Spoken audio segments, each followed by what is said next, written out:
दोस्तों नमस्ते। आज मैं आप लोगों के बीच मेरे घर में मनाए गए पर्वों के बारे में आपसे कुछ बताना चाहती हूँ। जैसा कि आप सभी जानते हैं, मेरा जो ये चैनल है टीचिंग एंड आर्ट सृष्टि मुखर्जी दरभंगा, मैंने इस नाम से मेरे इस चैनल को बनाया है। तो इसमें जो भी कुछ शिक्षा प्रदत्त बातें होती हैं उसका मैं वीडियो बनाती हूँ। तो ये जो मेरा वीडियो है, मैंने नवंबर माह में जो मैंने पर्वों त्योहारों को मनाया, इससे रिलेटेड मेरा ये वीडियो है। जैसा आप सभी जानते हैं, हम सभी जानते हैं कि हम सभी बिहार के उत्तर राज्यों और उत्तर पश्चिम राज्यों में स्थित लोग छठ, दीपावली बहुत धूमधाम से मनाते हैं। तो हमारे यहाँ ये जो पर्वों का सिलसिला शुरू होता है, ऐसे तो दुर्गा पूजा से ही शुरू हो जाता है, तो छठ और दीपावली विशेष आयोजन होता है। तो इसमें विशेष आयोजन के लिए मैंने क्लिप्स रखे थे कि आपके बीच में ये क्लिप्स मैं लाऊंगी, क्योंकि मैंने टीचिंग एंड आर्ट मेरा चैनल बनाया है, तो ये शैक्षणिक कार्य भी यहाँ निष्पादित हो। तो छठ पूजा का बड़ा महत्व है। छठ पूजा का बड़ा महत्व है क्यों? पौराणिक धारणाएं भी हैं, हमारा धार्मिक विश्वास भी है, हमारी आस्थाएं भी हैं कि हम जो मानव धरती पर जन्मे हैं, हमारा जो नित्य दिन कर्म करते हैं, जन्म लेते हैं, बड़े होते हैं, अपना कर्मकांड निष्पादित कर जब मृत्यु को प्राप्त करते हैं, तो कहते हैं मोक्ष की प्राप्ति होती है। तो मोक्ष की प्राप्ति हमें कब होती है? जब हम संयमित होकर कार्य करते हैं। तो ये जो मेरा वीडियो है, ये मैं आज जो बनाई हूँ, उसका एकमात्र उद्देश्य है कि छठ पर्व की विशेषताओं को, दीपावली पर्व की विशेषताओं को अपने वीडियो के माध्यम से मैं आपको दिखाऊं।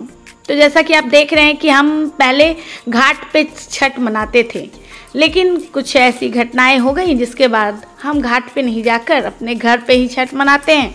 एक छोटा सा तालाब बना हुआ है, इस तालाब में पानी भरकर और फिर हमारे घर के पीछे से बागमती नदी बहती है, उसका पानी डालकर हम पूजा का कार्य शुरू करते हैं। और इसमें भगवान सूर्य के दो रूप में हम पूजा करते हैं। एक तो हम लोग जो संझकारक होता है, संझा अर्घ, वो देते हैं, और उसके बाद भोर कारक जो भोर अर्घ होता है वो देते हैं। तो 2 दिन की विशेष पूजा होती है। ऐसे इसकी शुरुआत नहाए खाए के 4 दिवस में शुरू हो जाती है। छठ पर्व करने के क्रम में हम लोग बहुत विधि विधान से हमारा डाला तैयार करते हैं, जिसमें ईश्वर के लिए पूजा प्रसादी जो भी ज़रूरत का सामान होता है उसको तैयार रखते हैं, जिससे सूर्य देव को अर्घ लगाते हैं। जैसे इससे पहले मैंने एक शॉर्ट बनाया था, तो मैंने बताया था कि इसकी शुरुआत हमारे मिथिला में माँ जनक नंदनी सीता माता के हाथों से हुआ था। जब प्रभु राम 14 वर्ष के वनवास के बाद अपने देश लौटे, अपने राज्य लौटे, अयोध्या लौटे, तब उनके शुभारंभ के लिए, उनके राम राज्य के शुभारंभ के लिए माँ सीता ने और भगवान प्रभु राम ने इस पर्व की शुरुआत की थी और भास्कर सूर्यदेव की पूजा अर्चना की थी। और ये मान्यता है कि इसी कीर्ति के बाद राम राज्य आज भी अमर है। तो इसी मान्यता को मानकर व्रती इस पूजा को करती हैं। इसको करने का एकमात्र उद्देश्य होता है कि उनके सभी के परिवार, संस्कार, उनका वंश आजीवन काल तक चिरस्थायी रहे, इस धरती पर विद्यमान रहे। और माँ की बहुत मन से पूजा की जाती है, सूर्य देव की बहुत मन से पूजा की जाती है। और 6 दिन वाला ये पर्व होता है। दिवाली के बाद से 6 दिन पे ये पर्व पड़ता है और बहुत ही हर्षोल्लास से मनाया जाता है।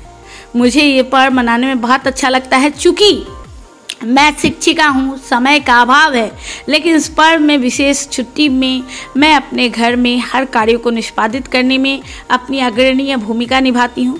ईश्वर करे कि मुझे भी ये पर्व करने का शुभ अवसर प्राप्त हो। अभी मेरी माताजी इस पर्व को करती हैं, माताजी के साथ ही मैं भी पर्व करने की कोशिश में हूँ कि ईश्वर का आशीर्वाद मिलेगा और ये पर्व मैं भी करूँगी। इस पर्व में मेरे पूरे परिवार के लोग इकट्ठे होते हैं। मेरी बेटी भी मेरे साथ बढ़-चढ़ कर हिस्सा लेती है। मेरी 2 बहनें, मेरे 3 भाई, मेरी भाभियाँ, सभी को यहाँ रहते हैं और परिवार के लोग मिलजुल कर इस पर्व को मनाते हैं। बहुत कठिन तो है ये पर्व, पर हम सभी मिलकर इस पर्व को बड़े हर्षोल्लास से, बड़ी खुशी से, बड़े आनंद पूर्वक आयोजन के साथ मनाते हैं। जैसे समय कब बीत जाता है 4 दिन पता नहीं चलता। कहते हैं 10 विवाह के बराबर इस यज्ञ की आहुति होती है, इसलिए बहुत बड़ा महत्व